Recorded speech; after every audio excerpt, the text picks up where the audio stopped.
નમસ્કાર વિદ્યાર્થી મિત્રો, તપોવન સાયન્સ એકેડમીમાં આપનું હાર્દિક સ્વાગત છે। તો આપણે સેમિકન્ડક્ટર ઇલેક્ટ્રોનિક્સ ચેપ્ટરની અંદર લાસ્ટ વિડિયો લેક્ચરની અંદર ઝેનાડાયોડ વિશે અભ્યાસ કરેલો હતો। ઝેનાડાયોડની અંદર આપણે બે અસર જોઈ ગયેલા હતા, જેનું આપણે બ્રીફ ઇન્ટ્રોડક્શન બ્રીફ ડિસ્કશન કરેલી। એક હતી ઝેનર અસર અને બીજો આપણે અભ્યાસ કરેલો હતો એવલાન્ચ અસર।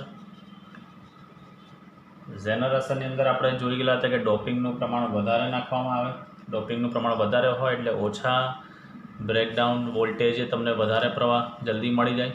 એવલાન્ચની અંદર અશુદ્ધિનું પ્રમાણ ઓછું હતું કે જેથી આપણને ડેફ્લેશન્સની પહોળાઈમાં વધારે એટલે બ્રેકડાઉન વોલ્ટેજ મળે પણ ઊંચા વોલ્ટેજે બ્રેકડાઉન આપણને મળતું હતું, બરાબર।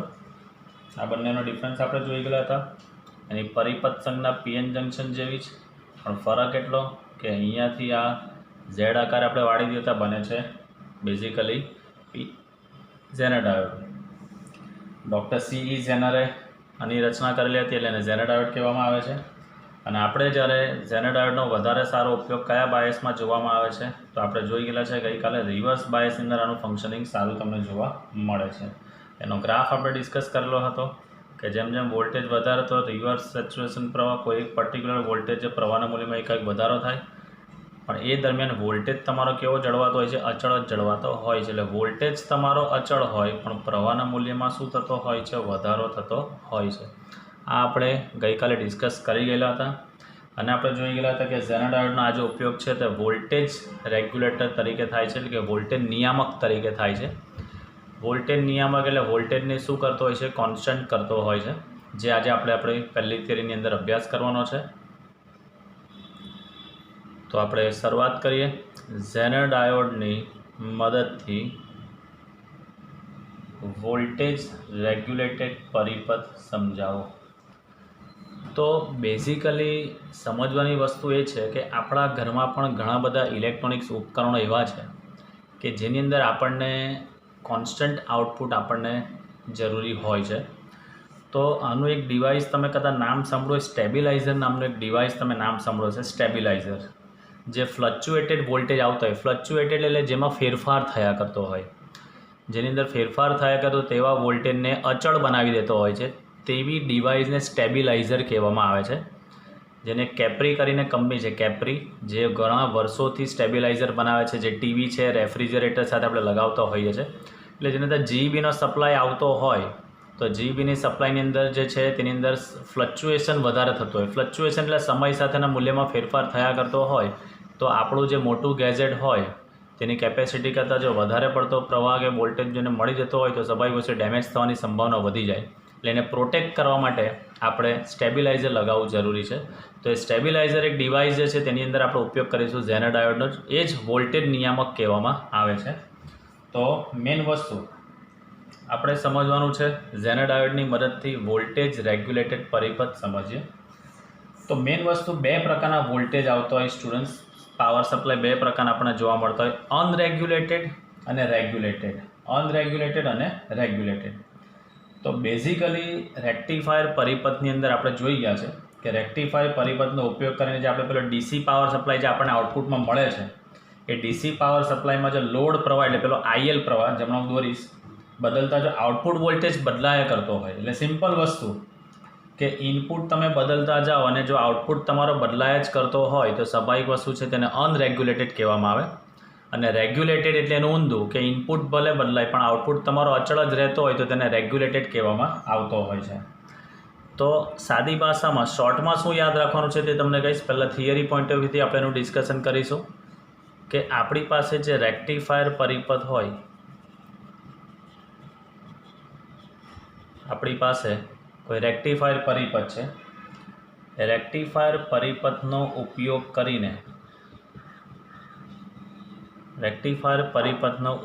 કરીને બનાવેલ જે આપણું ડીસી પાવર સપ્લાય છે,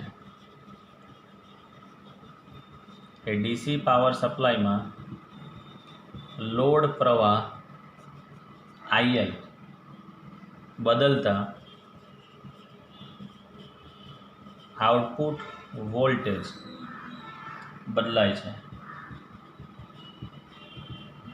આપણે રેક્ટિફાયર પરિપથની અંદર જોઈ ગયેલા તો યાદ કરો, અહીંયા પેલો લોડ અવરોધ RL આપણે મૂકેલો હતો અહીંયા, એટલે બેઝિકલી અહીંયાથી આવતો જે પ્રવાહ જે છે તે લોડ પ્રવાહ IL કહેવાય, બરાબર. અહીંયા આપણે પેલો યાદ કરો ડાયોડ આપણે મૂકેલો હતો. હું સાદા આપણે વાત કરું છું કોનું, આ રફલી ડાયાગ્રામ દોરું છું કોનું, અર્ધ તરંગ રેક્ટિફાયરની અંદર, જે તમને ખબર જ છે હવે, બરાબર. ચાલો, તો મેઇન વસ્તુ અહીંયા જો લોડ પ્રવાહ જે IL તમારો બદલાય એટલે સ્વાભાવિક વસ્તુ છે કે મળતો આઉટપુટમાં વોલ્ટેજ પણ શું થતો જતો હોય છે, બદલાતો જતો હોય છે. એટલે લોડ પ્રવાહ જે છે આપણો IL બદલાય તો આઉટપુટ પણ તમારો અહીંયા બદલાતો જતો હોય છે. ચાલો, મેઇન વસ્તુ હવે સમજીએ આપણે આગળ કે આઉટપુટ વોલ્ટેજ જો તમારો બદલાયા કરતો હોય તો આ પ્રકારના પાવર સપ્લાયને, તો આ પ્રકારના જે પાવર સપ્લાય હોય એ આ પ્રકારના પાવર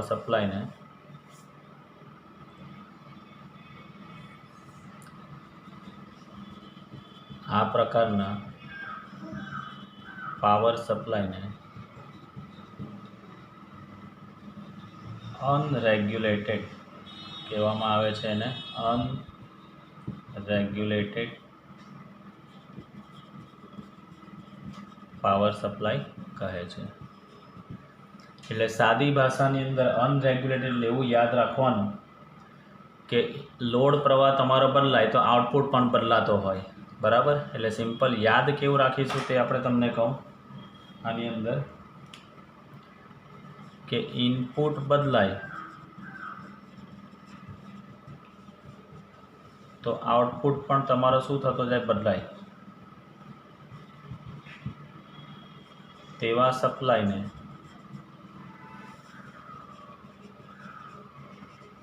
અનરેગ્યુલેટેડ પાવર સપ્લાય કહેવાય. અનરેગ્યુલેટેડ એટલે ઇનપુટ બદલાય તો તમારા આઉટપુટમાં બદલાય જ કરે, બરાબર. આપણે એને કરવાનો છે રેગ્યુલેટેડ, એટલે બદલાશે નહીં તેવો આપણે એને બનાવી દઈશું. તો હવે રેગ્યુલેટેડ એટલે શું તે સમજીએ. તો જે પાવર સપ્લાયની અંદર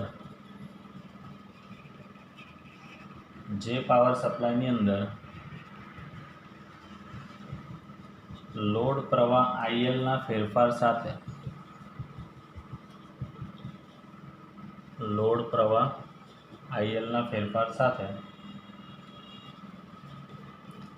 પાવર સપ્લાયનો આઉટપુટ વોલ્ટેજ અચળ રહેતો હોય તો તેને રેગ્યુલેટેડ પાવર સપ્લાય કહેવાય છે. એટલે સાદી ભાષામાં ઇનપુટ બદલાય તો પણ આઉટપુટ ન બદલાય તેને રેગ્યુલેટેડ પાવર સપ્લાય કહેવાય. આ યાદ રાખવા માટે ઇનપુટમાં ચેન્જીસ થાય પણ આઉટપુટ તમારો ફિક્સ જ રહેતો હોય તો તેને રેગ્યુલેટેડ પાવર સપ્લાય કહેવાય. એટલે આપણે અનરેગ્યુલેટેડને રેગ્યુલેટેડમાં રૂપાંતર કરવાનું છે. એટલે જે બદલાયા કરે છે તેને આપણે અચળ કરી દેવાનો છે. તો એના માટે આપણે કોનો ઉપયોગ કરીશું, ઝેનર ડાયોડનો આપણે ઉપયોગ કરવાનો રહેશે. કઈ રીતે તો આપણે સમજ્યાની અંદર એક પોઈન્ટ અહીંયા લખીશ. ઝેનર ડાયોડને આપણને ખબર છે સ્ટુડન્ટ્સ કયા બાયસમાં જોડવામાં આવે, રિવર્સ બાયસમાં. તો અહીંયા લખીએ છીએ આપણે ઝેનર ડાયોડની જે રિવર્સ બાયસ સ્થિતિ છે, ઝેનર ડાયોડની રિવર્સ બાયસ સ્થિતિમાં બ્રેકડાઉન વોલ્ટેજની અંદર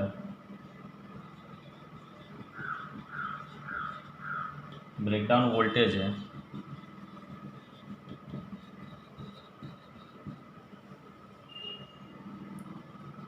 ચાલો ઝેનર ડાયોડનું પહેલાં પોઈન્ટ આપણે સમજી લઈએ. ઝેનર ડાયોડને આપણને ખબર છે કે બ્રેકડાઉન વોલ્ટેજ ફિક્સ હોય.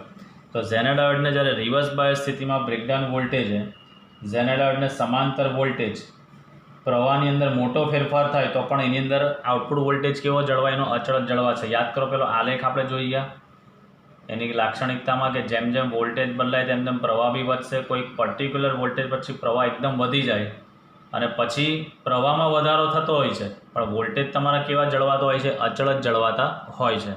એટલે કે ઝેનર ડાયોડની રિવર્સ બાયસ સ્થિતિમાં બ્રેકડાઉન વોલ્ટેજ પ્રવાહના મોટા ફેરફાર માટે પણ તે અચળ જ જળવાય છે. એ અચળ જ જળવાય છે એટલે કયા બ્રેકડાઉન વોલ્ટેજ એના અચળ જ જળવાતો હોય છે. આથી ઝેનર ડાયોડનો ઉપયોગ વોલ્ટેજ નિયામક તરીકે થાય છે. તેનો ઉપયોગ વોલ્ટેજ નિયામક તરીકે થાય છે. એટલે સાદી ભાષાની અંદર આપણે વચ્ચે અનરેગ્યુલેટેડ સપ્લાય છે. અહીંયા માની લઈએ કે અહીંયા અનરેગ્યુલેટેડ સપ્લાય છે. અહીંયા હું વચ્ચે ઝેનર ડાયોડ લગાવી દઉં છું. તો ઝેનર ડાયોડમાંથી પાસ થઈને જે આપણને અહીંયા આઉટપુટ મળશે તે કેવો મળશે? અહીંયા રેગ્યુલેટેડ મળશે. એટલે અહીંયા જે છે તે બદલાયા કરતો હોય તેવો મળતો હોય છે. વચ્ચે ઝેનર ડાયોડ મૂકી દઉં તો આપણને જે આઉટપુટમાં મળશે તે કેવો મળશે? અચળ જ આપણને મળશે. એટલે કેવો મળશે? રેગ્યુલેટેડ જ આપણને મળશે. બરાબર, એટલે આપણને મળશે એકદમ રેગ્યુલેટેડ આપણને મળશે. તે પરિપથ આપણે અહીંયા ડિસ્કસ કરવાનો છે. ચલો હવે અહીંયાનો આપણે પરિપથ સમજીએ શું છે તે. તો અહીંયા હું દોરું છું સ્ટુડન્ટ્સ, આ જે છે સપ્લાય જે છે તે અનરેગ્યુલેટેડ દોરું છું.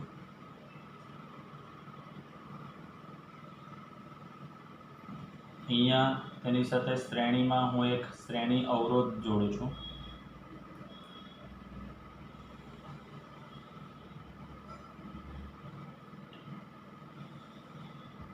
અહીંયા આઉટપુટ છે જેમાં આપણને રેગ્યુલેટેડ સપ્લાય આપણને મળશે.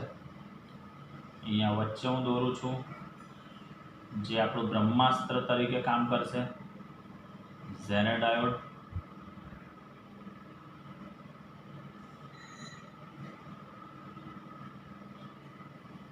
ઝેનર ડાયોડ અને અહીંયા આઉટપુટની અંદર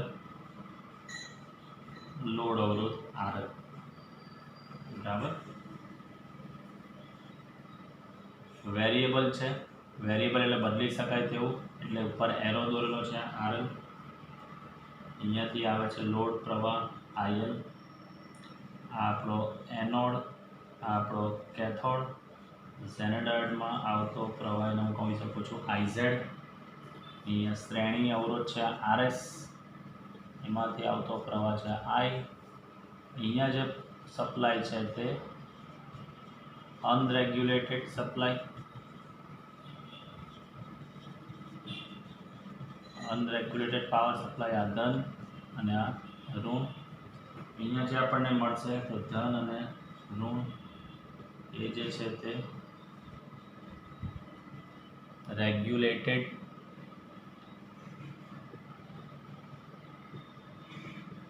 પાવર સપ્લાય આપણને અહીંયા મળશે આઉટપુટની અંદર, જેને નામ આપીએ છીએ આપણે VO, અને અનરેગ્યુલેટેડ સપ્લાયને આપણે નામ આપીએ છીએ VI. બરાબર, તો આ સિમ્પલ એનો પરિપથ દોરેલો છે અહીંયા કે અનરેગ્યુલેટેડમાંથી આપણે એને રેગ્યુલેટેડમાં રૂપાંતર કરવા તરફ જઈ રહેલા છીએ. તો મેઇન વસ્તુ હવે સમજીએ આપણે કે કઈ રીતે એનું ફંક્શનિંગ છે તે. ચાલો સમજીએ આપણે હવે આનું ફંક્શનિંગ કઈ રીતે થાય છે તે. તો મેઇન વસ્તુ અહીંયા ઝેનર ડાયોડ જે જોડેલો છે તે સ્ટુડન્ટ્સ રિવર્સ બાયસમાં છે. કઈ રીતે? આ એનોડ ને કેથોડ. કેથોડ એટલે નેગેટિવ, નેગેટિવ સાથે તમે જોઈ શકો છો અહીંયા જોડેલો છે આ પોઝિટિવ. આ કેથોડ એટલે નેગેટિવ, નેગેટિવ સાથે અહીંયા જોડેલો છે આ પોઝિટિવ. એટલે ઝેનર ડાયોડ જે છે તે રિવર્સ બાયસ સ્થિતિમાં જોડેલો છે. ઝેનર ડાયોડની શ્રેણીમાં અહીંયા આપણે શ્રેણી અવરોધ RS જે પ્રવાહનું નિયમન કરે, અને ઝેનર ડાયોડને સમાંતર, આ ઝેનર ડાયોડને સમાંતર અહીંયા આપણે લોડ અવરોધ RLના બે છેડા વચ્ચે રેગ્યુલેટેડ આપણને આઉટપુટ મળશે અહીંયા. તો પહેલાં આપણે એનું વર્ણન કરી દઈએ કે મેઇન વસ્તુ જે આપણે ઝેનર ડાયોડ જોડેલો છે, આ ઝેનર ડાયોડ રિવર્સ બાયસમાં છે. બરાબર, તેની સાથે શ્રેણીમાં RS જોડેલ છે, શ્રેણી અવરોધ સિરીઝ રેઝિસ્ટન્સ જે પ્રવાહનું નિયમન કરે છે, જે પ્રવાહનું નિયમન કરે છે. અને ઝેનર ડાયોડને સમાંતર લોડ અવરોધ RL છે, એના બે છેડા વચ્ચે આપણને રેગ્યુલેટેડ આઉટપુટ વોલ્ટેજ મળે છે. રેગ્યુલેટેડ આઉટપુટ વોલ્ટેજ મળે છે. ચાલો, એટલે આ રિવર્સ બાયસમાં જોડેલો છે, પ્રવાહનું નિયમન કરશે અને આના બે છેડા વચ્ચે આપણને રેગ્યુલેટેડ આઉટપુટ વોલ્ટેજ અહીંયા મળવાનો છે. કન્ડિશન ઇઝ ધેટ કે આ જે પરિપથ છે, પરિપથને લાગુ પાડેલ જે અનરેગ્યુલેટેડ પાવર સપ્લાયનો ઇનપુટ વોલ્ટેજ જે છે એ આઉટપુટ વોલ્ટેજ કરતાં કેવો હોય છે? મોટો હોય છે. એટલે આ મોટો હોય છે. અહીંયા આપણને રેગ્યુલેટેડ મૂલ્યનો જે આપણને આઉટપુટ જોઈતો હોય એટલા બ્રેકડાઉનના ઝેના ડાયોડ અહીંયા છોડી દેવાનો. એનો મતલબ ધારો કે મને અહીંયા આઉટપુટમાં જોઈએ છે 15 વોલ્ટ જોઈએ છે, તો હું અહીંયા ઝેના ડાયોડ એવો જોડીશ કે જેનો બ્રેકડાઉન વોલ્ટેજ કેટલો હોય? 15 વોલ્ટ હોય. મારે અહીંયા આઉટપુટની અંદર અહીંયા જે બી આની પાછળ જે બી કોઈ ઉપકરણ હું જોડું છું અહીંયા તેની અંદર 15 વોલ્ટ જવો જોઈએ. હવે અહીંયા માનો કે જીબીનો સપ્લાય છે એટલે ફ્લક્ચ્યુએટેડ વોલ્ટેજ આવે છે, તો અહીંયા હું ઝેના ડાયોડ એવો જોડીશ કે મને આઉટપુટમાં કેટલા મળે? 15 વોલ્ટ જ મળે. એટલે હું ઝેના ડાયોડનો બ્રેકડાઉન વોલ્ટેજ કેટલો લઈશ? 15 વોલ્ટનો જેનો બ્રેકડાઉન વોલ્ટેજ હોય તેવો ઝેના ડાયોડ અહીંયા જોડીશ. એટલે અહીંયા ગમે એટલો સપ્લાય આવે, વોલ્ટેજ આવે, પણ ઝેના ડાયોડ તો 15 વોલ્ટેજ શું થઈ જવાનો? બ્રેકડાઉન થઈ જવાનો છે. એટલે આઉટપુટમાં આપણને કેટલા આપશે? 15 જ આપશે. એટલે અહીંયા ધારો કે 18 આવતા હોય તો 18માંથી ઝેના ડાયોડ તો 15 વોલ્ટેજે બ્રેકડાઉન થઈ ગયો છે એટલે પ્રવાહમાં વધારો કરી દીધો. પછી એના વોલ્ટેજ તો અચળ થઈ જાય એટલે એ પાછળ કેટલા જવા દેશે? 15 જ જવા દેશે. અહીંયા 25 આવતા હોય પણ આ તો 15 ઓપરેટ થઈ જાય છે, બ્રેકડાઉન થઈ જાય છે, એટલે અહીંયા જવા કેટલા દેશે? 15 જ આગળ જવા દેશે. એટલે અહીંયા ગમે એટલું ફ્લક્ચ્યુએશન થતું હોય, તમને જેટલો આઉટપુટ જોઈતો હોય એટલા મૂલ્યના બ્રેકડાઉનવાળો જો તમે ઝેના ડાયોડ મૂકી દો તો આઉટપુટમાં એટલા જ વોલ્ટેજ તમને કોન્સ્ટન્ટ મળતા હોય છે. એટલે કહેવાનો કન્સેપ્ટ, અનરેગ્યુલેટેડને રેગ્યુલેટેડમાં રૂપાંતર કરવા માટે તમારે વચ્ચે શું જોડી દેવાનું? ઝેના ડાયોડ જોડી દેવાનો. જેટલા મૂલ્યનો આઉટપુટ જોઈતો હોય તેટલા મૂલ્યનો તમારે અહીંયા ઝેના ડાયોડનો બ્રેકડાઉન વોલ્ટેજ લઈને અહીંયા જોડી દેવાનો હોય છે. બરાબર? તો મેઇન વસ્તુ જે આપણા પરિપથ છે એ પરિપથને લાગુ પાડેલ જે ઇનપુટ વોલ્ટેજ છે વીઆઈ એ આપણા રેગ્યુલેટેડ આઉટપુટ વોલ્ટેજ વીઓ કરતાં મોટો હોય છે. આઉટપુટ વોલ્ટેજ વીઓ કરતાં મોટો હોય છે. બરાબર? અને આપણને જે મૂલ્યનો આઉટપુટ જોઈતો હોય, જે મૂલ્યનો V0 આપણને જોઈતો હોય તેટલા મૂલ્યના બ્રેકડાઉન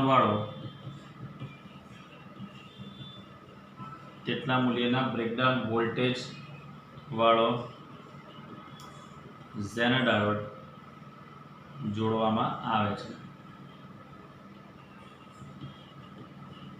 એટલે તમને કીધું તેમ કે તમને ધારો કે આઉટપુટમાં 15 વોલ્ટ જોઈતા હોય તો ઝેના ડાયોડ કેટલા વોલ્ટનો જોડવાનો? બ્રેકડાઉન વોલ્ટેજ એનો 15 વોલ્ટ હોય તેવો અહીંયા તમારે જોડી દેવાનો હોય છે. બરાબર? હવે આ પરિપથનું ફંક્શનિંગ સમજજો, કઈ રીતે આખું કાર્ય કરે છે. તો આ એનું બેઝિક ઇન્ટ્રોડક્શન છે કે ઝેના ડાયોડ રિવર્સ બાયસમાં છે. શ્રેણીમાં આપણે એક શ્રેણી અવરોધ RS જોડેલો છે જે પ્રવાહનું નિયમન કરશે. લોડ અવરોધ RL ઝેનાને સમાંતર જોડેલો છે જેના બે છેડા વચ્ચે આપણને આઉટપુટ વોલ્ટેજ અહીંયા આપણને મળશે. અને આપણે જે અનરેગ્યુલેટેડ સપ્લાય જે લઈશું તે આઉટપુટમાં મળતા રેગ્યુલેટેડ સપ્લાય કરતાં કેવો હોવો જોઈએ? મોટો આપણે લઈશું. હવે આપણને આઉટપુટમાં જેટલો વોલ્ટેજ જોઈતો હોય તેટલા મૂલ્યનો બ્રેકડાઉન વોલ્ટેજવાળો ઝેના ડાયોડ અહીંયા આપણે જોડી દેવાનો. બરાબર? કે જેથી આપણે આઉટપુટમાં એટલો જ વોલ્ટેજ આપણને મળતો હોય. ચાલો, સર્કિટનું ફંક્શનિંગ સમજ્યા, પરિપથનું કાર્ય કેવી રીતે કરશે તે. તો જ્યારે અનરેગ્યુલેટેડ ઇનપુટ ડીસી વોલ્ટેજ આ વીઆઈ ઝેના ડાયોડના બ્રેકડાઉન વોલ્ટેજ કરતાં ધારો કે આ મોટો હોય અને આનું મૂલ્ય ધીરે ધીરે જો વધારવામાં આવે તો સ્વાભાવિક વસ્તુ કે આ શ્રેણી અવરોધમાંથી વહેતો પ્રવાહના મૂલ્યમાં બી વધારો થાય અને એને લીધે આઈઝેડના મૂલ્યમાં બી વધારો થશે. બરાબર? તો આરએસના બે છેડા વચ્ચેનો વોલ્ટેજ જે છે તે પણ વધતો જશે. હવે તમારો ઇનપુટ વોલ્ટેજ તમે ધારો કે જેમ જેમ વધારતા જાઓ છો તેમ તેમ આરએસના બે છેડા વચ્ચે પણ વોલ્ટેજ તમને કેવો મળશે? વધારે મળતો જશે. બરાબર? આ જે વધારો તમને મળે તે કોના જેટલો મળે? ધારો કે અહીંયા તમે 15 વોલ્ટ હોય, ધારો કે 20 વોલ્ટ છે અહીંયા, તો તમને આરએસના બે છેડા વચ્ચે તમને અમુક વોલ્ટેજ મળશે. હવે તમે અહીંયા 20ના 22 કરો છો તો અહીંયા બી તમને શું મળશે? વધારો મળશે. એટલે અહીંયા જેટલો તમે ફેરફાર કરો એટલો આ આરએસના બે છેડા વચ્ચે તમને વોલ્ટેજમાં ફેરફાર તમને જોવા મળતો હોય છે. એ ફેરફાર જે છે ગમે એટલો હોય, પણ અહીંયા જે ઝેનર ડાયોડનું બ્રેકડાઉન થઈ ગયું એટલે અહીંયા આઉટપુટમાં તો વોલ્ટેજ કેટલા જવાના? કોન્સ્ટન્ટ જ જવાના. એટલે કહેવાનો કન્સેપ્ટ એ છે કે જ્યારે આપણો અનરેગ્યુલેટેડ પાવર સપ્લાયનો વોલ્ટેજ વીઆઈ જે છે એ ઝેનર ડાયોડના બ્રેકડાઉન વોલ્ટેજ કરતાં વધારે હોય એટલે સ્વાભાવિક વસ્તુ છે, અને તમે એને વધારો એટલે આરએસના અને ઝેનરના શ્રેણી પ્રવાહમાં શું થાય? વધારો થાય. એટલે આઈ અને આઈઝેડમાં શું થાય? વધારો થાય. હવે આમાં તમે જેટલો વધારો કરો એટલો તમને અહીંયા પણ વધારો મળે. એટલે અહીંયા મળતો વધારો એ વીઆઈના સમપ્રમાણમાં હોય છે, બરાબર. એટલે આરએસના બે છેડા વચ્ચેનો વોલ્ટેજ બી વધે જ્યાં ઇનપુટ વોલ્ટેજના ફેરફાર બરાબર હોય છે. પણ ઝેનર ડાયોડના આઉટપુટ બ્રેકડાઉન વોલ્ટેજ તો કેવો છે? અચળ જ છે. એટલે અહીંયા 18 આવે છે, ધારો કે 3 વોલ્ટ અહીંયા વધારે ડ્રોપ થાય, પણ આ તો 15 કેવો થઈ જવાનો છે? આ જે છે તે 15 કેવો થઈ જવાનો છે? બ્રેકડાઉન થવાનો છે. એટલે અહીંયા તમને કેટલા મળશે? 15 જ મળશે. ધારો કે અહીંયા 22 વોલ્ટ છે, 22 વોલ્ટ તમે આપ્યા છે, તો અહીંયા ધારો કે ભાઈ 3 વોલ્ટ અહીંયા ખર્ચાય એટલે કેટલા રહ્યા? 22માંથી 3 ગયા એટલે કેટલા રહ્યાના? 19. પણ આ તો કેટલાએ ઓપરેટ થઈ જવાનો? 15 ઓપરેટ થઈ જવાનો. એટલે અહીંયા ગમે એટલું આવે પણ આ તો 15 ઓપરેટ થવાનો એટલે પાછળ કેટલા જવા દેશે? 15 જ જવા દેશે. એટલે અનરેગ્યુલેટેડ સપ્લાય જે છે એ બ્રેકડાઉન વોલ્ટેજ કરતાં વધારે હોય એટલે થોડા વોલ્ટેજ અહીંયા ડ્રોપ થાય, બાકીના આમાં જાય. એને જરૂરી જેટલા છે તેના કરતાં વધારે વોલ્ટેજ આવે તો પણ એટલા જ ઉપયોગ કરશે અને આગળ કેટલા જવા દેશે? એના બ્રેકડાઉન વોલ્ટેજ જેટલા જ જવા દેતો હોય છે. એટલે કહેવાનો કન્સેપ્ટ કે અનરેગ્યુલેટેડ વોલ્ટેજ જે છે આ તમારો વોલ્ટેજ અહીંયા વધે એટલે એ વધારો તમને અહીંયા મળે, બરાબર. એ વોલ્ટેજ તમારો અહીંયા વધે. પણ ઝેનર ડાયોડના બે છેડા વચ્ચેના વોલ્ટેજમાં તો કોઈ ફેરફાર થવાનો જ નથી. એ તો બ્રેકડાઉન વોલ્ટેજ ફિક્સ જ રહેવાનો છે. એટલે તમને એના બે છેડા વચ્ચે અહીંયા લોડ અવરોધ આરએલના બે છેડા વચ્ચે આઉટપુટ વોલ્ટેજ કેવો મળવાનો? ફિક્સ જ મળવાનો છે. કોઈ વખત એવું બી બને કે ધારો કે અહીંયા ઘટાડો હોય, ઇનપુટ વોલ્ટેજ ધારો કે તમારે ઘટાડો છે, તો બટ ઓબ્વિયસ એને લીધે આ તમારો આરએસમાં અને ઝેનર ડાયોડમાંથી વહેતો પ્રવાહમાં પણ શું થાય? ઘટાડો થાય. પણ એ ભલે ઘટાડો થાય પણ આપણો ઝેનર ડાયોડનો બ્રેકડાઉન વોલ્ટેજ તો કેવો હોય છે? અચળ જ છે. એટલે આઉટપુટમાં તો આપણને કેટલા વોલ્ટેજ મળવાના? જે ઝેનર ડાયોડના બ્રેકડાઉન વોલ્ટેજ છે તેટલા જ તમારા મળવાના. એટલે ઇનપુટ વોલ્ટેજમાં તમારો વધારો થાય કે ઘટાડો થાય, ઝેનર ડાયોડના છેડાઓ વચ્ચે વોલ્ટેજમાં કોઈ પણ ફેરફાર વગર એ તમારો વોલ્ટેજનો તફાવત જે છે તે તમારો અચળ જ જળવાશે. એટલે એ તમને અહીંયા તો તમને ફિક્સ જ તમને મળતો જશે. એટલે કહેવાનો કન્સેપ્ટ આની અંદર એવો છે કે ઝેનર ડાયોડની અંદર આપણે જોડીએ છીએ તો અનરેગ્યુલેટેડ સપ્લાયમાં વધારો થાય કે ઘટાડો થાય, ઝેનર ડાયોડમાંથી મળતો જે બ્રેકડાઉન વોલ્ટેજ છે તે તો ફિક્સ જ રહેશે. એટલે આઉટપુટમાં આપણને ફિક્સ જ વોલ્ટેજ તમને મળશે. એટલે આમ આ ઝેનર ડાયોડનો ઉપયોગ જે છે એ વોલ્ટેજ રેગ્યુલેટર તરીકે આપણે કરી શકીએ છીએ. એટલે આમ ઝેનર ડાયોડનો ઉપયોગ આપણે વોલ્ટેજ રેગ્યુલેટર આપણે કરી શકીએ છીએ. આપણને જે પ્રમાણે જરૂરી આઉટપુટ વોલ્ટેજ જોઈતો હોય તે પ્રમાણેનો આપણે ઝેનર ડાયોડ અહીંયા આપણે ફિક્સ કરી દેવાનો અને શ્રેણી અવરોધ બી એ પ્રમાણે અહીંયા આપણે લઈ લેવાનો કે અહીંયા આવતા વોલ્ટેજમાં વધારે ફેરફાર હોય તો અહીંયા પણ તમને મોટો ફેરફાર મળે, પણ આપણને આઉટપુટમાં જોઈતો એટલો બ્રેકડાઉન મૂકી દઈએ તો આઉટપુટ આપણને ફિક્સ જ એટલો મળતો હોય છે. એટલે સાદી ભાષામાં અહીંયા ગમે એટલો ફેરફાર હોય, વધારો હોય કે ઘટાડો હોય, આના બ્રેકડાઉન વોલ્ટેજ કરતાં વધારે વોલ્ટેજ તમને અહીંયા મળી શકતા નથી. એટલે અનરેગ્યુલેટેડ ને આપણે શેમાં ફેરવી દીધો? રેગ્યુલેટેડમાં રૂપાંતર આપણે કરી દીધો છે. અનરેગ્યુલેટેડને આપણે રેગ્યુલેટેડમાં રૂપાંતર કરી દીધો છે. તો આટલી વસ્તુ ફરી પાછું એક વખત રિવાઇઝ કરી લઈએ આપણે કે રેક્ટિફાયર પરિપથનો ઉપયોગ કરીને બનાવેલો જે ડીસી પાવર સપ્લાય હોય તેમાં લોડ પ્રવાહ તમે બદલો IL તો આઉટપુટ વોલ્ટેજ બી બદલાય, તેને આપણે અનરેગ્યુલેટેડ કહેવાય. એટલે ઇનપુટ બદલાય તો આઉટપુટ બી બદલાય, તેને અનરેગ્યુલેટેડ પાવર સપ્લાય કહેવાય. પણ હવે એને આપણે રેગ્યુલેટેડ કરવાનો છે. તો લોડ પ્રવાહ ILમાં ફેરફાર કરો છો પણ આઉટપુટ વોલ્ટેજ તમારો અચળ જ રહેતો હોય તો તેને રેગ્યુલેટેડ પાવર સપ્લાય કહેવાય. એટલે ઇનપુટ બદલાય તો પણ આઉટપુટ ફિક્સ જ રહેતો હોય તો તેને રેગ્યુલેટેડ પાવર સપ્લાય કહેવાય. એના માટે આપણે ઝેનર ડાયોડનો ઉપયોગ આપણે કરીશું, બરાબર. જેનો પરિપથ અહીંયા દોરેલો છે. ઝેનર ડાયોડને જોડીશું આપણે રિવર્સ બાયસમાં. જુઓ કેથોડ સાથે જોડેલો છે, અહીંયા પોઝિટિવ એટલે રિવર્સ બાયસમાં છે. એની સાથે શ્રેણીમાં RS શ્રેણી અવરોધ જોડેલો છે જે પ્રવાહનું નિયમન કરશે. ઝેનર ડાયોડને સમાંતર લોડ અવરોધ RLના બે છેડા વચ્ચે આપણે રેગ્યુલેટેડ આઉટપુટ વોલ્ટેજ અહીંયા જોડેલો છે. કન્ડિશન અપ્લાય આની અંદર આપણે રાખીશું એવું કે ઇનપુટ વોલ્ટેજ જે છે આપણો અનરેગ્યુલેટેડ સપ્લાય VI એ રેગ્યુલેટેડ પાવર સપ્લાય જે આપણને જોઈએ છે V0 તેના કરતાં અહીંયા મોટો લઈશું અને જેટલા મૂલ્યોનો આપણને આઉટપુટ જોઈતો હોય તેટલા મૂલ્યના બ્રેકડાઉનવાળો ઝેના ડાયોડ અહીંયા જોડી દઈશું. હવે કેવી રીતે આ ફંક્શન કરશે, કેવી રીતે આ કાર્ય કરશે તો એનું આપણે સમજીએ કે જ્યારે આપણો ઇનપુટ વોલ્ટેજ આપણો વધે છે, એટલે વીઆઈ આપણો વધે તો આરએસના બે છેડા વચ્ચે વોલ્ટેજ બી વધારે ડ્રોપ થશે અને પ્રવાહ આઈએન અને આઈ અને આઈઝેડમાં બી વધારો થશે. એ ગમે એટલો વધારો થાય પણ ઝેના ડાયોડ તો એના વોલ્ટેજ બ્રેકડાઉન થઈ જ જવાનો છે. એટલે ઝેના ડાયોડના બે છેડા વચ્ચે વોલ્ટેજના કોઈ પણ ફેરફાર વગર એ આરએસના બે છેડા વચ્ચેનો વોલ્ટેજ તફાવત ભલે વધતો હોય પણ અહીંયા તમને કેટલો મળવાનો છે, આઉટપુટ વોલ્ટેજ ફિક્સ જ મળવાનો છે.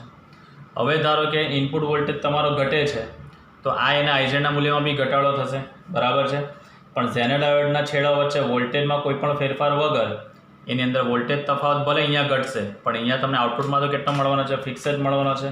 એટલે આમ ઇનપુટ વોલ્ટેજમાં વધારો થાય કે ઘટાડો થાય, ઝેના ડાયોડના બે છેડા વચ્ચે કોઈ પણ ફેરફાર કર્યા વગર તમને આઉટપુટ વોલ્ટેજ તો ફિક્સ જ મળવાનો છે. એટલે આથી કહી શકાય કે ઝેના ડાયોડનો ઉપયોગ આપણે વોલ્ટેજ રેગ્યુલેટર તરીકે કરી શકીએ છીએ. એટલે અહીંયા વધારો આવે તો એ વોલ્ટેજ પ્રવાહનો વધારો આ અને આઈઝેડમાં જોવા મળે પણ આ કોન્સ્ટન્ટ હોવાથી આઉટપુટમાં તો ફિક્સ જ જશે. આ ઘટાડો હોય તો આ અને આઈઝેડમાં બી ઘટાડો થશે પણ આ તો એના વોલ્ટેજ બ્રેકડાઉન થઈ જ જવાનો છે. એટલે આપણને આઉટપુટમાં શું થશે, અહીંયા એટલા વોલ્ટેજ આપણને ફિક્સ જ મળવાનો છે. એટલે કહેવાનો કન્સેપ્ટ આમ ઝેના ડાયોડનો ઉપયોગ આપણે વોલ્ટેજ રેગ્યુલેટર તરીકે આપણે કરી શકીએ છીએ, બરાબર. તો આ તો ઝેના ડાયોડનો વોલ્ટેજ રેગ્યુલેટર પરિપથ. નેક્સ્ટ હવે આપણે સમજીશું આના પછી આનું જે ફંક્શનિંગ છે, કેવી રીતે પરિપથનું કાર્ય થાય છે તે મેં તમને ઓરલી કીધું છે કે અહીંયા વધારો થાય, આ વોલ્ટેજ તમે વધારો એટલે તમારો આઈ અને આઈઝેડ વધે પણ આ વોલ્ટેજ તમારો ફિક્સ હોવાથી અહીંયા તો એ આઉટપુટ ફિક્સ જ મળશે. ધારો કે આ વીઆઈના મૂલ્યમાં ઘટાડો થાય છે તો આ અને આઈઝેડમાં ઘટાડો થશે પણ અહીંયા જે આનો બ્રેકડાઉન વોલ્ટેજ જે છે એટલા વોલ્ટેજ પર તો એ તમને આઉટપુટ વોલ્ટેજ ફિક્સ જ આપશે. એટલે કહેવાનો કન્સેપ્ટ આના પછી જે મળતો આઉટપુટ વોલ્ટેજ છે તે તમારો ફિક્સ જ મળશે, જે આનો બ્રેકડાઉન વોલ્ટેજ હશે તેટલો જ તમને અહીંયા મળવાનો છે. એટલે કહેવાનો કન્સેપ્ટ અહીંયા સપ્લાયમાં વધારો થાય કે ઘટાડો થાય, બરાબર, અહીંયા વધારો થાય કે ઘટાડો થાય આઉટપુટ તમારો ફિક્સ જ મળશે એટલે એને કહેવામાં આવે છે રેગ્યુલેટર કહેવામાં આવે છે. એટલે આમ ઝેના ડાયોડનો ઉપયોગ વોલ્ટેજ રેગ્યુલેટર તરીકે થાય છે. એટલે આનો ઉપયોગ જે છે એ સ્ટેબિલાઇઝરમાં થતો હોય છે. સ્ટેબિલાઇઝર એક ડિવાઇસ જે મેં તમને સ્ટાર્ટિંગમાં તમને કીધું કે ફ્લક્ચ્યુએટેડ વોલ્ટેજ આવતો હોય તેને કોન્સ્ટન્ટ કરીને આપેલ, એની અંદર ઇનબિલ્ટ શું હોય છે, ઝેના ડાયોડ ફિક્સ કરેલો હોય છે. તો આ તો આપણો ઝેના ડાયોડની મદદથી વોલ્ટેજ રેગ્યુલેટર પરિપથ હતો. આ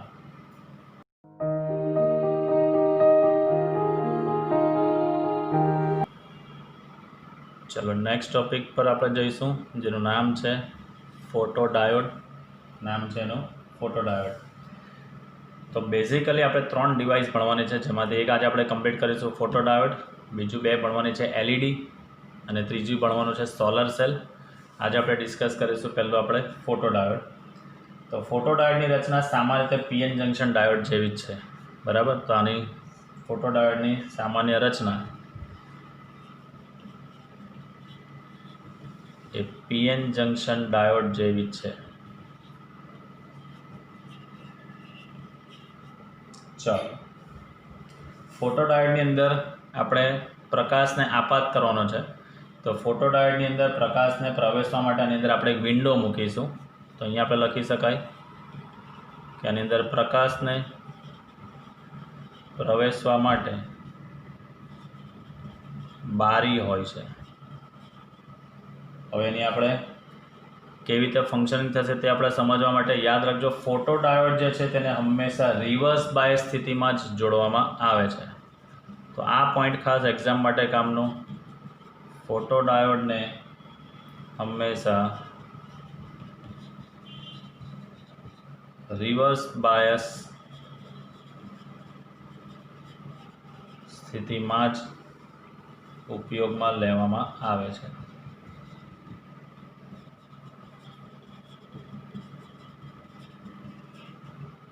ચાલો એની આપણે આકૃતિ દોરીશું. તો ફોર એક્ઝામ્પલ માને કે હું અહીંયા દોરું છું આપણું આ પીએન જંક્શન, આ વચ્ચે જે છે તે જંક્શન છે.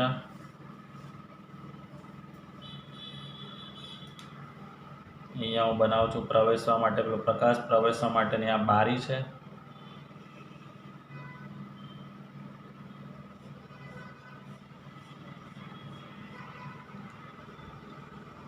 આ એનો એનોડ, આ એનો કેથોડ પોઈન્ટ, આ પી પ્રકાર, આ એન પ્રકાર. રિવર્સ બાયસ સ્થિતિમાં એટલે પોઝિટિવ સાથે આપણે જોડીશું અહીંયા નેગેટિવ, નેગેટિવ સાથે જોડીશું અહીંયા પોઝિટિવ. ચાલો, અહીંયા આપણને કેટલો પ્રવાહ મળે છે તેના માટે અહીંયા જોડીશું આપણે માઇક્રો એમીટર. રિવર્સ બાયસમાં છે એટલે માઇનોરિટી ચાર્જ કરેથી પ્રવાહ પસાર થશે એટલે અહીંયા જોડીશું આપણે આ માઇક્રો એમીટર. અને અહીંયા સાથે જોડી દઈએ છીએ આપણે એક અવરોધ. ચાલો, મેઇન વસ્તુ આની અંદર બેટરીમાંથી જતો પ્રવાહ આ ડિરેક્શનની અંદર તમને જોવા મળશે અને આ ડિરેક્શનમાંથી બહાર આવશે. આ જે દોરેલું છે તે અહીંયા જંક્શન છે. આ જે છે તે આપણું જંક્શન છે અને પ્રવેશમાં અહીંયા બારી છે. તો અહીંયા જે છે આ બારી પર આવતો અહીંયા પ્રકાશ છે. આ પ્રકાશ જે છે તે હંમેશા ફોટોન સ્વરૂપે આવે. પ્રકાશ જે છે તે હંમેશા ફોટોન સ્વરૂપે આવતો હોય છે. શું છે તે આપણે ડિસ્કસ કરીશું. ચલો, તો મેઇન વસ્તુ પીએન જંક્શનને અહીંયા આપણે રિવર્સ બાયસ આપણે આપેલું છે આ બેટરી દ્વારા. એટલે રિવર્સ બાયસમાં જેવું આપેલ એની અંદરથી રિવર્સ પ્રવાહનું પ્રમાણ જે છે તે ધીમે ધીમે વધારતા જઈશું. એ કેવી રીતે વધશે? તો કાં તો ડાયોડના તાપમાનમાં વધારો કરો અથવા તો ઉપર જ આપણે પ્રકાશ આપાત કરીએ છીએ પ્રકાશની તીવ્રતામાં આપણે ફેરફાર કરીને આપણે કરી શકીએ છીએ. તો મેઇન વસ્તુ આની અંદર જે પીએન જંક્શન છે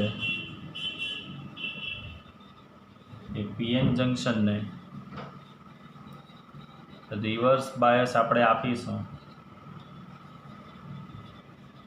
પીએન જંક્શનને રિવર્સ બાયસ આપતા તેમાંથી જે રિવર્સ પ્રવાહ છે તેમાંથી વહેતા રિવર્સ પ્રવાહનું જે પ્રમાણ એ કાં તો તમે ડાયોડનું આ ડાયોડના તાપમાનમાં ફેરફાર કરો અથવા તેના પર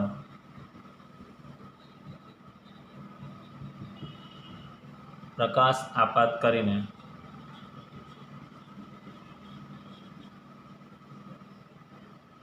વધારી શકાય છે.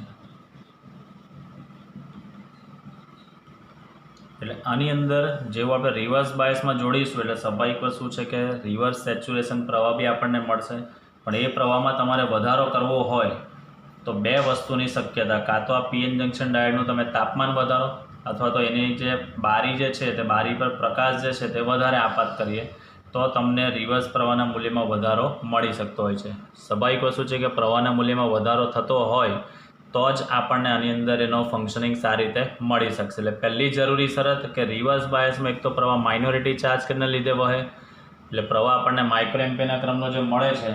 પણ એ પ્રવાહના મૂલ્યમાં તમારે વધારો કરવો હોય તો બે વસ્તુ, કાં તો ડાયોડનું તાપમાન વધારો અથવા તો તેની જે વિન્ડો જે છે બારી, તે બારી પર આપાત થતા પ્રકાશને છે તે પ્રકાશમાં શું કરવાનું, વધારો કરી દો તો તમને રિવર્સ સેચ્યુરેશન પ્રવાહ જે છે તેનામાં ફેરફાર તમે કરી શકો છો. હવે મેઇન વસ્તુ આપણને ખબર છે કે પીએન જંક્શન ડાયોડની અંદર બી ડેપ્લેશન સ્તર આવે.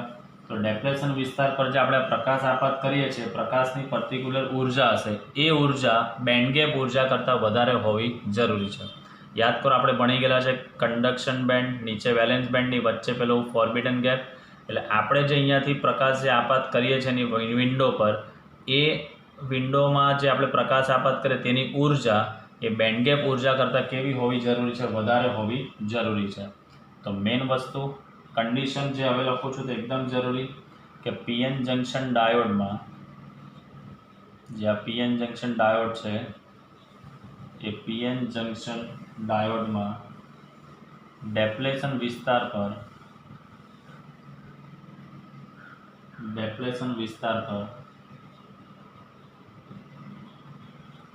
આપાત કરેલ પ્રકાશની ઉર્જા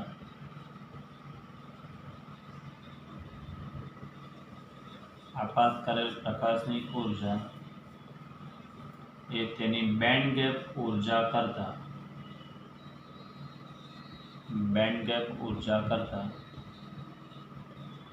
વધારે હોવી જરૂરી છે. તમે જે પ્રકાશ આપાત કરો છો તેની ઉર્જા E ઇઝ ઇક્વલ ટુ ઉર્જાનું બેઝિક સૂત્ર છે જે આપણે ભણીશું આગળ.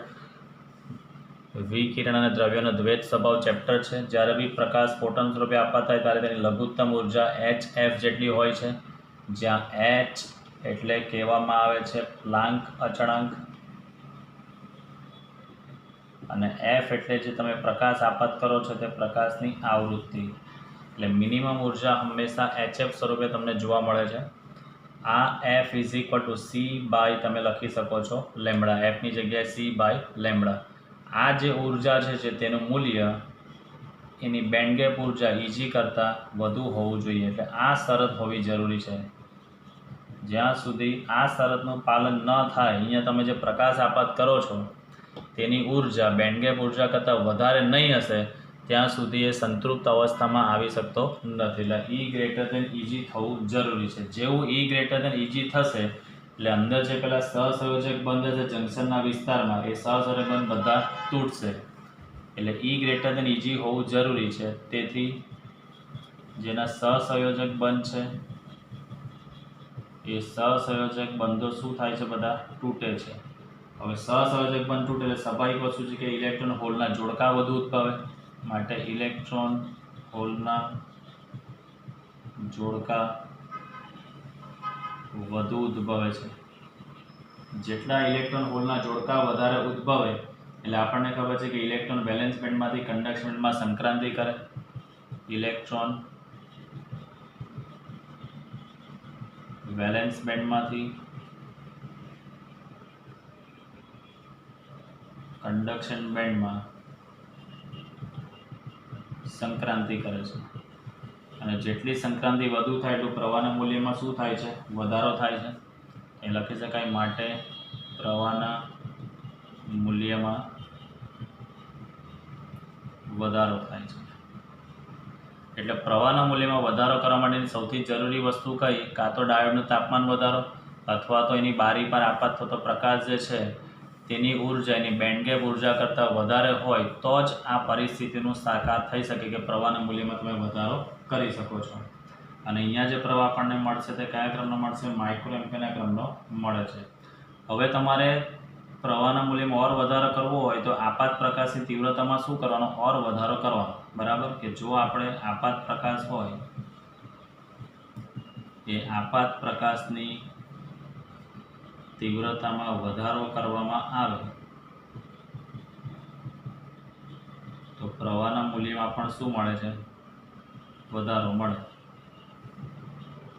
પ્રવાહના મૂલ્યમાં પણ આપણને વધારો મળે છે. બરાબર. હવે મેઇન વસ્તુ, આ ફોટોડાયોડનો ઉપયોગ ક્યાં થાય? તો બેઝિકલી ફોટોડાયોડ એ પ્રકાશના તરંગોનું વિદ્યુત સિગ્નલમાં રૂપાંતર કરે. અહીંયા જે પ્રકાશના તરંગો આવે છે તેનું વિદ્યુત સિગ્નલમાં રૂપાંતર કરે. તો અહીંયા લખી શકીએ આપણે ફોટોડાયોડ એ પ્રકાશના તરંગોનું વિદ્યુત સિગ્નલમાં રૂપાંતર કરે છે. એટલે એનો ઉપયોગ જે છે ઓપ્ટિકલ કમ્યુનિકેશનમાં થાય. ઓપ્ટિકલ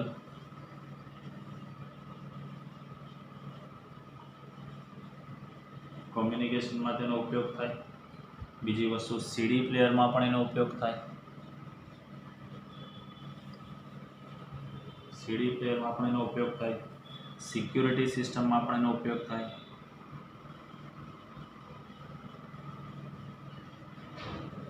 સીડી પ્લેયરમાં સિક્યુરિટી સિસ્ટમમાં પણ એનો ઉપયોગ થતો હોય છે. મેઇન વસ્તુ બેઝિક ફંક્શન છે પ્રકાશના તરંગોનું વિદ્યુત સિગ્નલમાં રૂપાંતર કરે. એટલે જ્યાં જ્યાં ડિટેક્ટિવ સિસ્ટમ આવે ડિટેક્ટરની અંદર એનો ઉપયોગ થતો હોય છે. સિક્યુરિટી સિસ્ટમની અંદર આવે કે સીડી પ્લેયરની અંદર લેન્સ જે આવતો હોય છે, લેન્સની અંદર જે ડેટા રીડિંગ કરવાની જે કેપેસિટી હોય છે તે પણ આ ફોટોડાયોડના ફંક્શન પર કામ કરતી હોય છે. એટલે મેઇન વસ્તુ ફોટોડાયોડ જે છે તે પ્રકાશના તરંગોનું વિદ્યુત સિગ્નલમાં રૂપાંતર કરે એટલે ઘણા બધા ક્ષેત્રનો ઉપયોગ થાય. આ જનરલ ક્ષેત્ર છે, ઓપ્ટિકલ કમ્યુનિકેશન, સીડી પ્લેયર, સિક્યુરિટી સિસ્ટમ, એની અંદર એનો મેજર ઉપયોગ થતો હોય. કમ્પ્યુટરમાં એનો ઉપયોગ થતો હોય છે, બરાબર. એટલે મેઇન વસ્તુ ફોટોડાયોડ જે છે તે સાદો પીએન જંક્શન જ છે. એની અંદર પ્રકાશને પ્રવેશવા માટે અહીંયા જંક્શન પાસે એક વિન્ડો હોય છે અને ફોટોડાયોડને હંમેશા આપણે રિવર્સ બાયસ સ્થિતિમાં જ ઉપયોગમાં લેવાનો છે. રિવર્સ બાયસ સ્થિતિની અંદર જેનો રિવર્સ સેચ્યુરેશન પ્રવાહ હશે તેમાં તમારે વધારો કરવો હોય તો કાં તો પીએન જંક્શન ડાયોડના તાપમાનમાં વધારો કરો અથવા તો એને ઉપર જે આપણે પ્રકાશ આપાત કરીએ છીએ તે આપાત પ્રકાશની અંદરની તીવ્રતા તમે વધારો એટલે આપણને રિવર્સ સેચ્યુરેશન પ્રવાહમાં વધારો મળી શકે છે.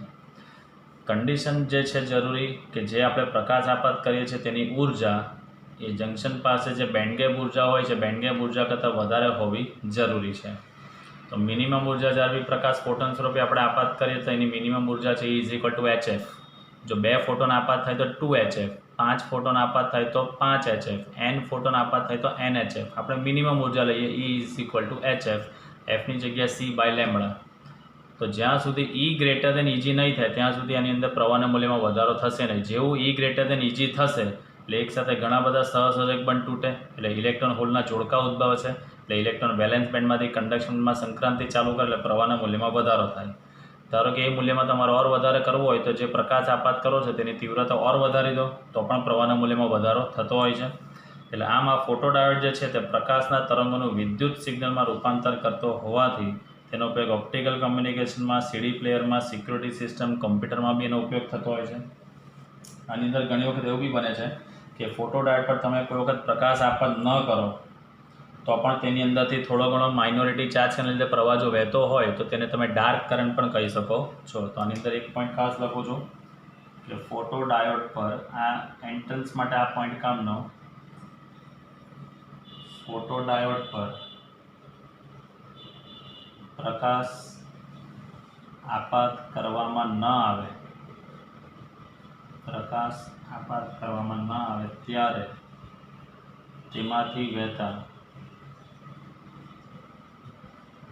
તેમાંથી વહેતા સંતૃપ્ત રિવર્સ પ્રવાહને ડાર્ક કરંટ કહેવામાં આવે છે. ડાર્ક કરંટ કહે છે. એટલે સાદી ભાષામાં આમ તો પ્રકાશ આપાત કરવો જરૂરી છે પણ પ્રકાશ આપાત ન થતો હોય તે વખતે બી તમને થોડો ઘણો અહીંયા પ્રવાહ માઇક્રોએમ્પિયરને તમને જોવા મળતો હોય તો તેવા કરંટને તમે ડાર્ક કરંટ કહેવામાં આવે છે. એટલે આ જે મુદ્દો છે તે તમે એન્ટ્રન્સ માટે કામનો છે. એટલે જસ્ટ સમજવા માટે કે ડાર્ક કરંટ એકચ્યુઅલી છે શું એ ફોટોડાયોડમાં જોવા મળતો હોય તો જ્યારે પણ એના જંક્શન પર આપણે પ્રકાશ આપાત ન કરીએ ત્યારે બી રિવર્સ બાયસ જોડેલો છે એટલે સ્વાભાવિક વસ્તુ થોડો ઘણો પ્રવાહ તો મળશે જ. એ જે પ્રવાહ જે તમને મળતો હોય તેને તમે શું નામ આપશો? ડાર્ક કરંટ તરીકે તમે એને કહી શકો છો. તો આ જે આખો કન્સેપ્ટ હતો તેનું નામ છે ફોટોડાયોડ.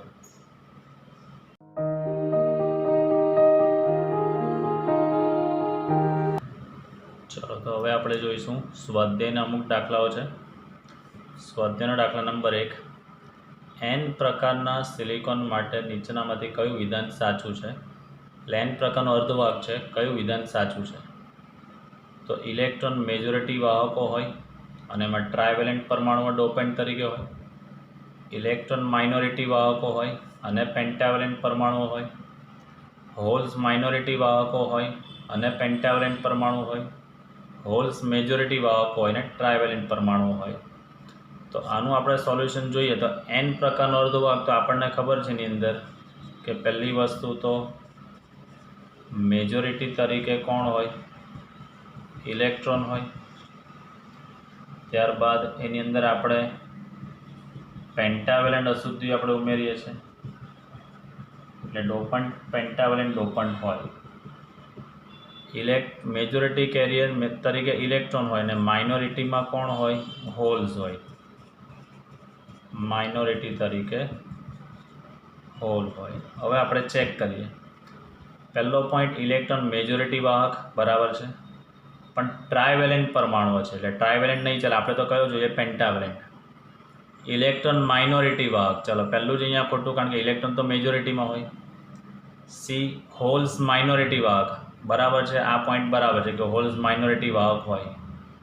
અને પેન્ટાવેલેન્ટ પરમાણુ એ પણ બરાબર છે કે અને પેન્ટાવેલેન્ટ પરમાણુ અંદરમાં નાખેલો હોય તો એ પણ બરાબર છે. એટલે આપણો સાચો જવાબ કયો હોઈ શકે? આપણો આન્સર સી, કે એન પ્રકારનો અર્ધવાહક હોય તો હોલ્સ માઇનોરિટી વાહક હોય અને એની અંદર પેન્ટાવેલેન્ટ પરમાણુ ઉમેરેલા હોય છે.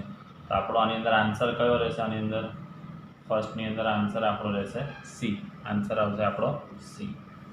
ચલો બીજું આપણે જોઈએ, પી પ્રકારના સેમિકન્ડક્ટર માટે કયું વિધાન સાચું છે? હવે પી પ્રકારનો અર્ધવાહક હોય એટલે આપણને ખબર છે કે મેજોરિટી ચાર્જ કેરિયર તરીકે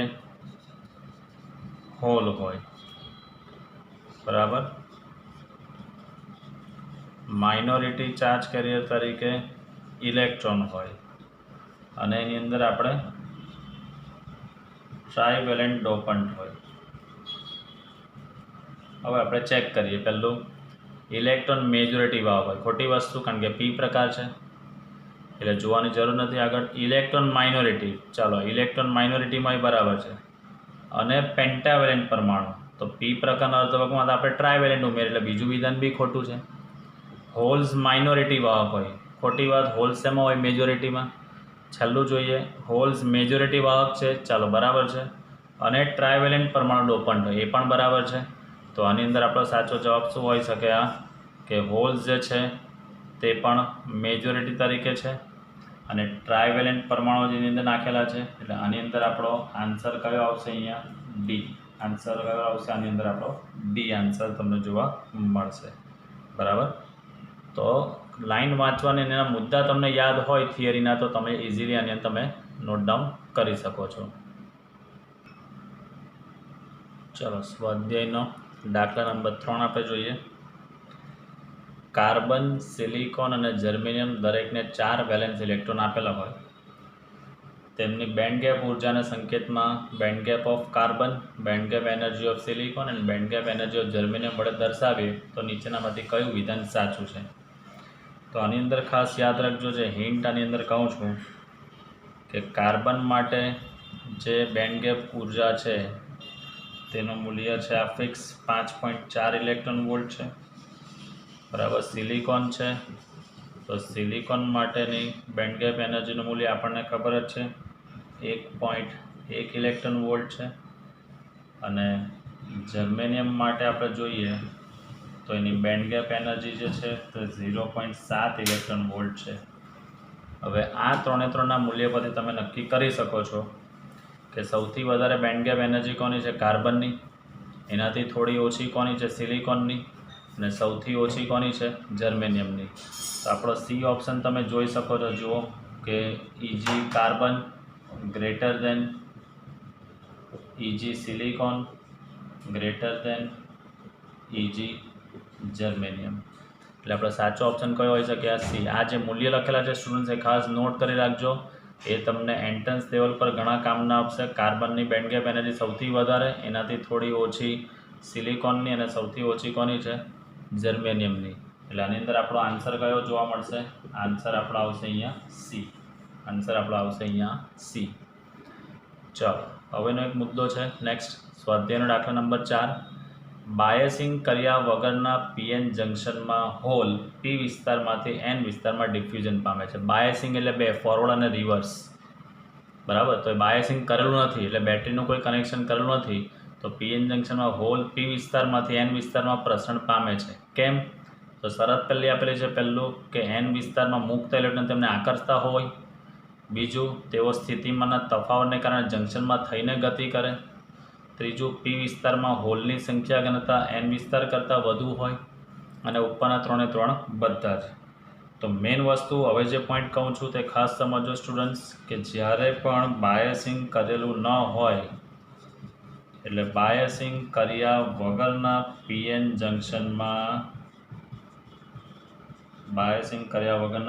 જંક્શનમાં હંમેશા વધારે વાહકોની જે સંખ્યા ઘનતા હોય એ સંખ્યા ઘનતા તરફથી ઓછા વાહકોની સંખ્યા ઘનતા તરફ આ વિદ્યુત ભાર વાહકો ગતિ કરે છે।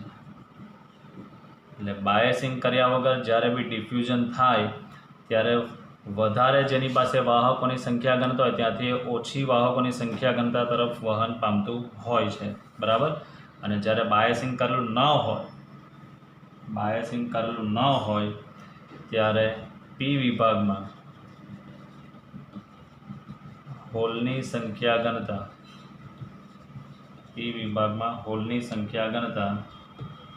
એ એન વિભાગમાંના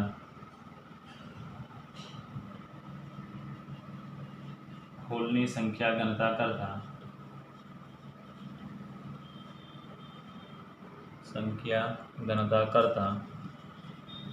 વધુ હોય છે।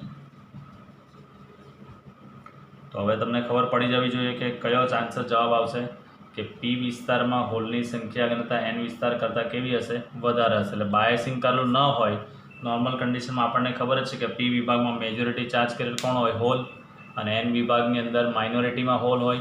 એટલે મેજોરિટીથી માઇનોરિટી તરફ વહન પામે એટલે સ્વાભાવિક વસ્તુ છે કે બાયસિંગ કરેલું ન હોય તો તેમાં હોલ પી વિસ્તારથી હંમેશા ક્યાં જાય, એન વિસ્તાર તરફ જ જાય, કારણ કે પી વિભાગમાં હોલની સંખ્યા ઘનતા કેવી હોય છે, વધારે, જ્યારે એન વિભાગમાં હોલ માઇનોરિટીમાં એટલે હોલની સંખ્યા એન વિભાગમાં ઓછી હોય।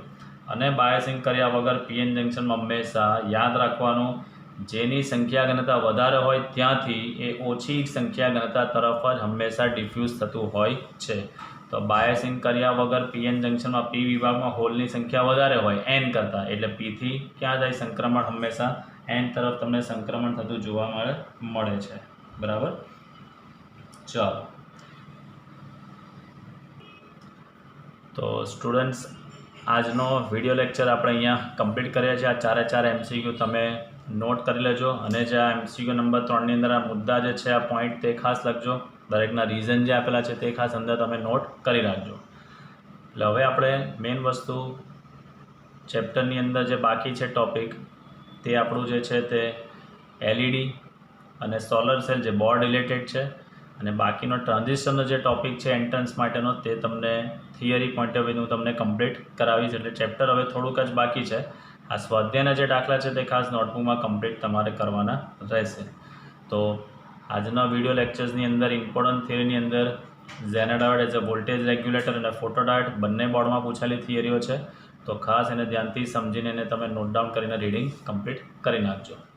સો બેસ્ટ ઓફ લક સ્ટુડન્ટ્સ, સારી તૈયારી કરતા રહેજો અને સારું વાંચન કાર્ય કરતા રહેજો। લોકડાઉનના પીરિયડનો સારી રીતે ઉપયોગ કરજો, ભલે સ્કૂલ ચાલુ નથી પણ આપણે લાઈવ ભણીએ છીએ તેવું જ ફીલ કરીને તમે તમારો અભ્યાસ સારી રીતે કન્ટિન્યુ રાખજો। અને કંઈ પણ ડાઉટ હોય, ક્વેરી હોય તો તમે વોટ્સએપ નંબર તમારી પાસે છે જ, તમે ડાઉટ્સ મોકલી શકો છો, તમને એના સોલ્યુશન સમયે પહોંચાડવામાં આવશે। So thank you for watching this video.